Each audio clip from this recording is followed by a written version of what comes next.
I never thought that planning my son's 10th birthday party would end with our homeowners association president in handcuffs.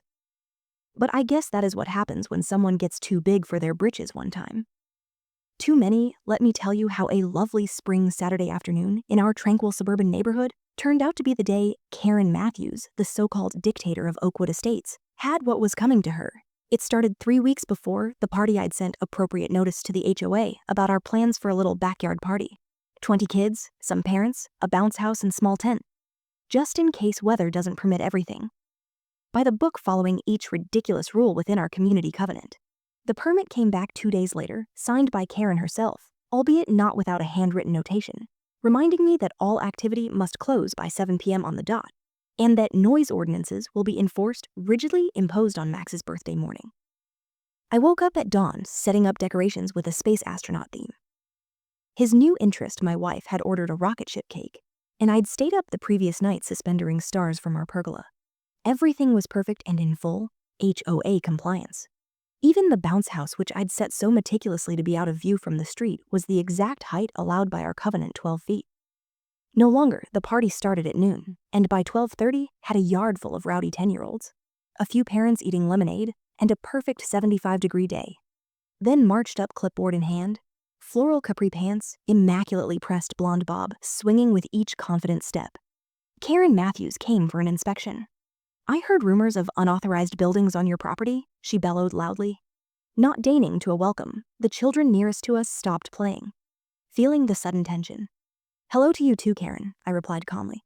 "As you can tell, everything here was board approved. I have paperwork at the house if you'd like to view it." She sniffed disdainfully, eyeing the yard like a prison guard patrolling for contraband. "The bounce house appears to be over height restrictions. And that tent wasn't in your application." I maintained my cool, although my wife shot me a warning glance from the other side of the yard. We faced off Karen before all the people in Oakwood Estates had their Karen story she'd call on the Johnsons for placing their trash cans out 10 minutes too soon. She'd sent certified letters to the Patels about their garden gnome as being an unapproved lawn ornament. But this was the first time she'd come after our family straight out, actually. "Karen, the bounce house is spot on at 12 feet high. Well, within guidelines. And the tent was part of my drawing." Right here I mentioned pulling out my copy of the approval from my back pocket. I'd learned to have paperwork at hand for just such an occasion.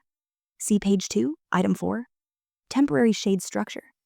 10 by 10, her eyes locked onto me as she snatched the paper from my grasp. I could nearly see the wheels turning as she looked for another infraction.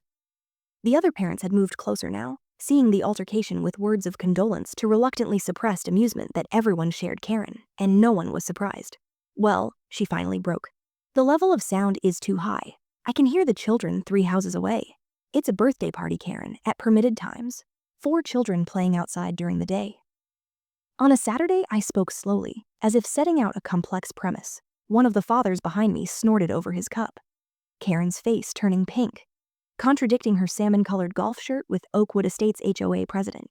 She stood tall to her full 5 feet 4 inches and said, "I'll be monitoring the situation. Any infractions will incur immediate fines." As she stormed off, I returned to the party, hoping that would be the end of it.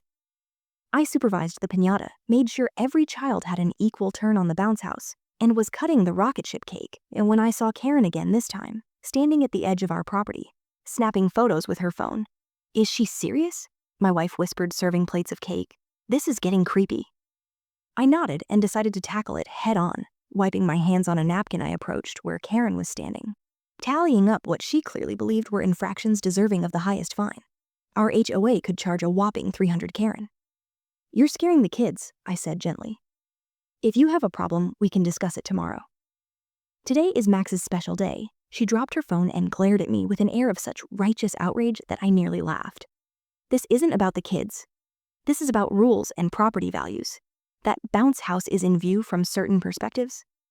From the street, and the streamers on your mailbox are non-regulation." I took a deep breath. The bounce house was approved at this location, and the streamers will be gone by this evening. They're nothing but balloons on a string. "Karen, rules are rules," she said, lifting her chin. "If we let you get away with balloons one day tomorrow, someone will want flamingos. It's a slippery slope at that point." Max came running up to us, his chocolate frosting-covered face, excitement radiating from him.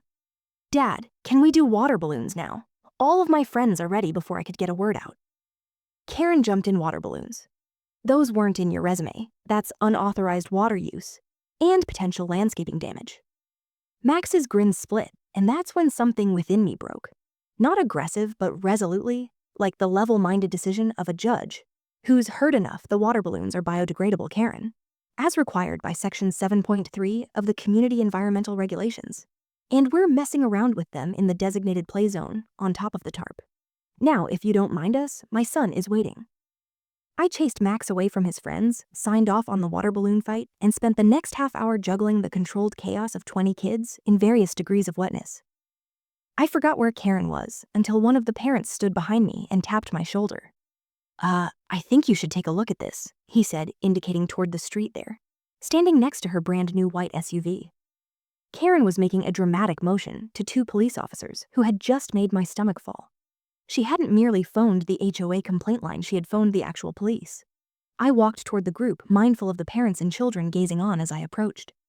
I could hear Karen's voice spiky and commanding.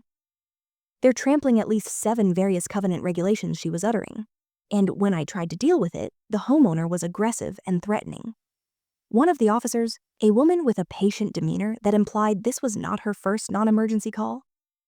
Saw me coming up, sir. Is this your home? Yes, officer, I'm James Wilson. We're having my son's 10th birthday party fully sanctioned by the HOA board 3 weeks ago. I kept my voice tone and respectful, highly aware of the example I was making for Max and his pals.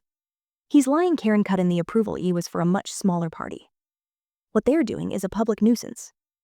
The female officer picked up a glance from her partner, a slight roll of her eyes. Almost imperceptible, ma'am. What specific emergency prompted you to call 911 today? Karen blinked, taken aback by the question. Well, they're breaking HOA regs, and he was combative when I called him out. The male officer cleared his throat. Ma'am, did you call the emergency line for a homeowners association dispute? Karen fussed with her polo shirt. Yes, it's their responsibility to enforce the rules. No, ma'am, the female officer responded authoritatively. It's not our responsibility is to come to emergencies. HOA disputes are civil matters.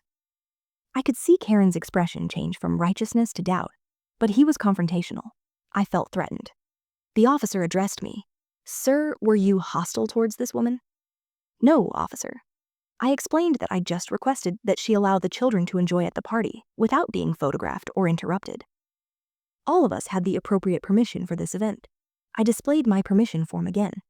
I'd be more than happy to demonstrate to you as the officers debated my paperwork. Other parents began to approach and present their own accounts of what had happened. The reality was quickly becoming clear, and Karen's face was turning an intimidating shade of red. Also, I whispered under my breath, this is not the first time Ms. Matthews has resorted to harassment. There have been numerous complaints about her tactic of HOA enforcement.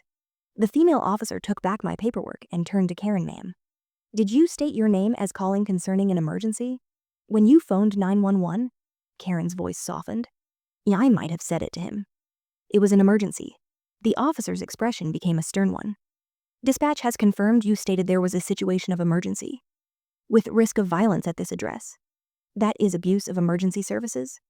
What happened next was with a dreamlike quality. The officer moved aside to talk briefly, then returned to where Karen was now clearly nervous.